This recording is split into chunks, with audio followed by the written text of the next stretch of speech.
سلامونه، زه ډاکټر نوید خپلواک یم. نن مو د بحث دپاره په نارینه کې جنسي هارمون یا ټسټاسټیرون ټاکلی دی. که چیرې له نورمالې اندازې کم وي، د جنسي کمزورۍ سربیره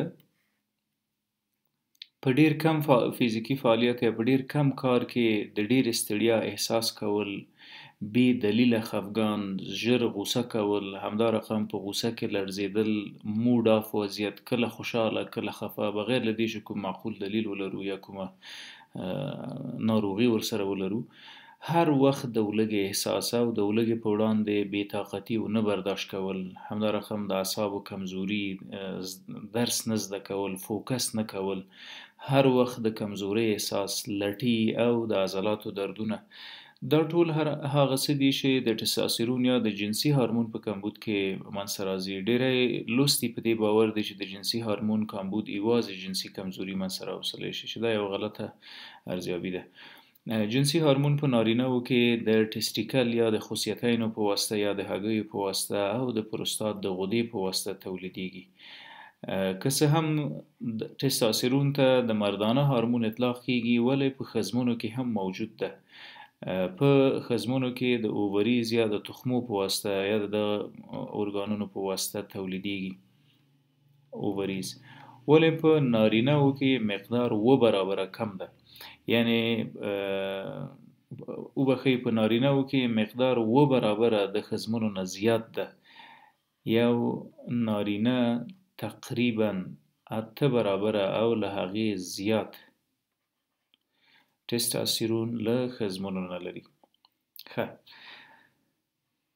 په ښځمنو کې د اووریز یا د تخمو په واسطه تولیدیږي، په نارینه‌وو کې د خصیتین یا د هګیو په واسطه تولیدیږي. اساسي وظایف یې زموږ په وجود کې څه دي؟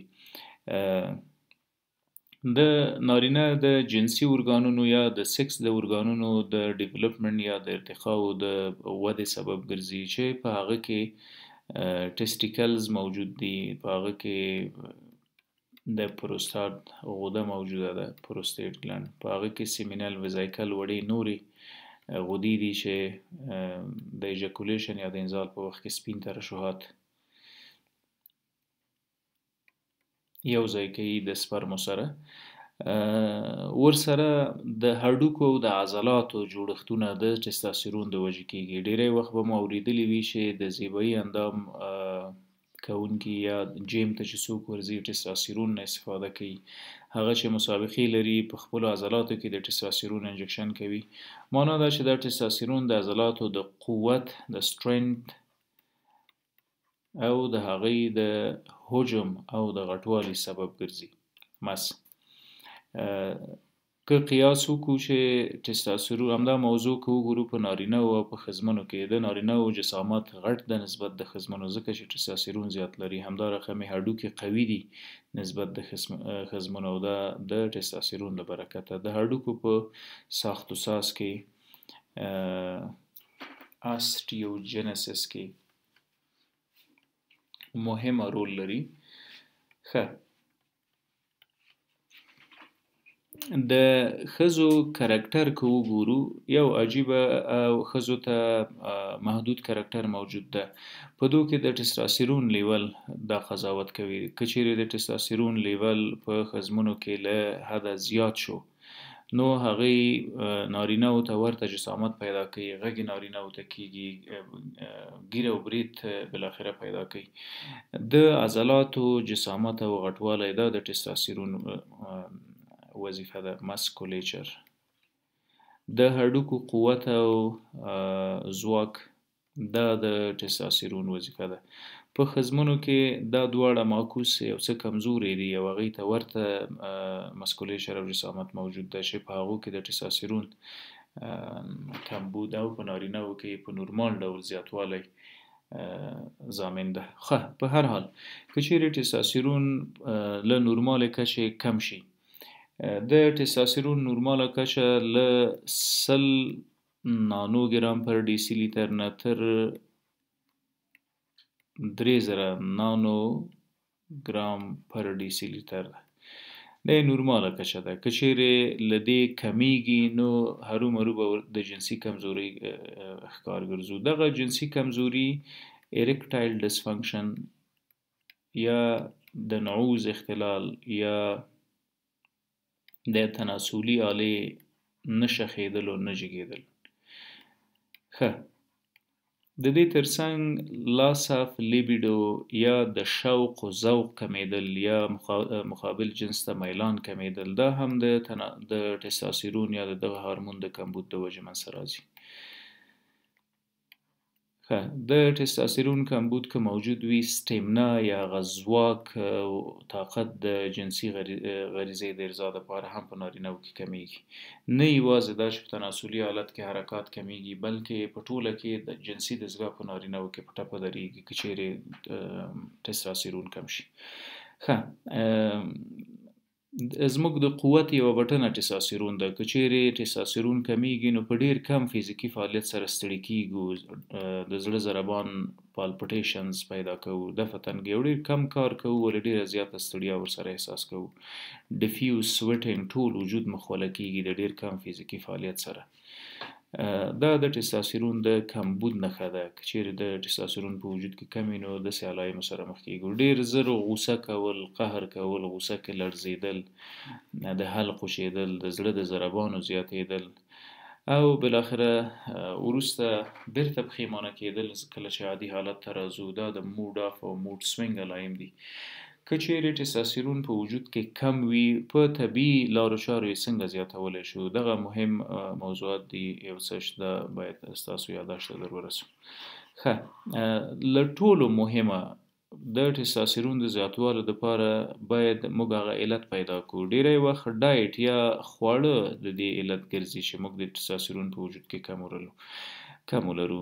هغه خواړه چې ډېر کاربس یا خواږه لري، ارټیفیشیل سویټس، دا چاکلیټونه او په اور او په حرارت پخ شوي هغه خواږه چې موږ په ورځني ژوند کې خورو، دا د ټستوستیرون د کمبود سبب ګرځي. له دې باید ډډه وکړو. ځینې پروټینونه موجود دي لکه فش پروټینز یا په د ماهي په غوښه کې چې کوم پروټینونه دي، دا د ټستوستیرون د زیاتوالي سبب ګرځي. نو بهتره ده چې په خپل غذایي توکو کې دا هر څه د ځان سره ولرو. همدا رقم اومیګا 3 فټي اسیډز، اومیګا 3 فټي اسیډز چې دا د ماهي غوړي دي او د ماهي په وجود او په غوښه کې پیدا کیږي. نو دا بهتره ده چې لکه د پروټینو په برخه کې چې ماهي مهم هم ده. همدا رقم ځینې مهم شحمیات دي چې ټستوستیرون زیاتوي. دغه ټستوستیرون دغه اومیګا 3 فټي اسیډ نه تنها د ټستوستیرون د زیاتوالي سبب ګرځي بلکې د HDL های ډنسیټي لایپوپروټین د زیاتوالي سبب هم ګرځي او دا د زړه د صحت لپاره ډېر مهمه ده. ښه، په ډایټ کې هغه خواړه چې سپایسي او فاست فودز دي، بازاري خواړه، له دونه باید ډډه وکړو ځکه دا ټول په وجود کې د انفیکشنز، د التهاباتو، د عفونتونو سبب ګرځي.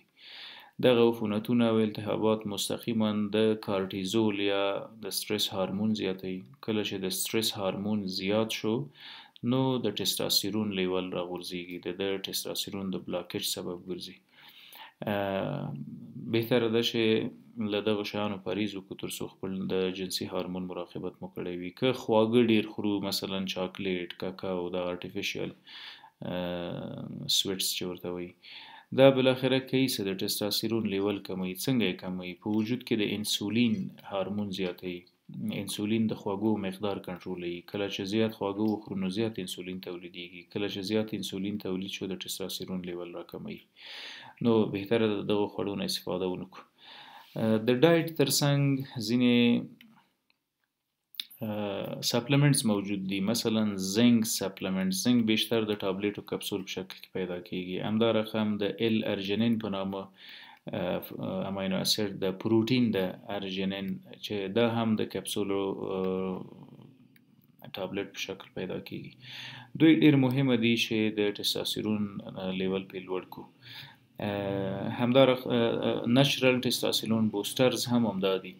ورسره هغه څه چې موږ کولی شو د اکسرسایز یا د ورزش کول دي، که په ورځني ژوند کې ورځنیو ناندریو کې حد اقل موږ 20 منټه ورزش وکړو. دا ورزش که سمپل رننګ وي یا منډه وهل وي، نو په حقیقت کې د سټرس هارمون د کموالي سبب ګرځي، کارټیزول کمیږي. کله چې کارټیزول کم شو، اتومات زمینه مساعد کیږي دغه انابولیک سټیرایډز یا ټستوستيرون هورمون ته، چې د سرټلای او لیډنګ سیلز یا هغه دوه حجرې چې په خوسیو یا په هګیو کې موجود دي د هغو له خوا ترشح شي او وینې جریان ته راننوځي. او دغه خستګي او کسالت او ستړیا او د هډوکو دردونه او مړ پړ وضعیت دا ټول بالاخره پې برطرف کړو. نو اکسرسایز یا ورزش کول مهمه ده. همدارقم سټرس فری لایف چې هغه متاسفانه زموږ په وطن کې ډیر کم لیدل کیږي. سټرس فری لایف له قهر او غصې او له تشویش او له اضطراب او له سټرس او عصبانیت لري ژوند، چې دا یو ډیر ښه اقتصاد ته ضرورت لري او پرمختللي او آباد وطن ته ضرورت لري، چې متاسفانه موږ لا په دې درشل کې یو چې یو آباد او پرمختللی وطن ولرو. په هر حال انټای ډیپریسنټ، انټای سټرس میډیکیشنز دا موجود دي، لا کولی شو که څوک په رواني ستونزو مبتلا وي چې د هغو معالجه وشي. ډیری انسانان قهر، غوسه، تشویش، اضطراب لري او کلونه کلونه د سایکیټریسټ او د رواني ناروغیو ډاکټرانو نه درمل خوري. ولې په حقیقت کې هغوی دغه درملو ته اړتیا نه لري. دوی د ټستوستيرون لیول معاینه کړي.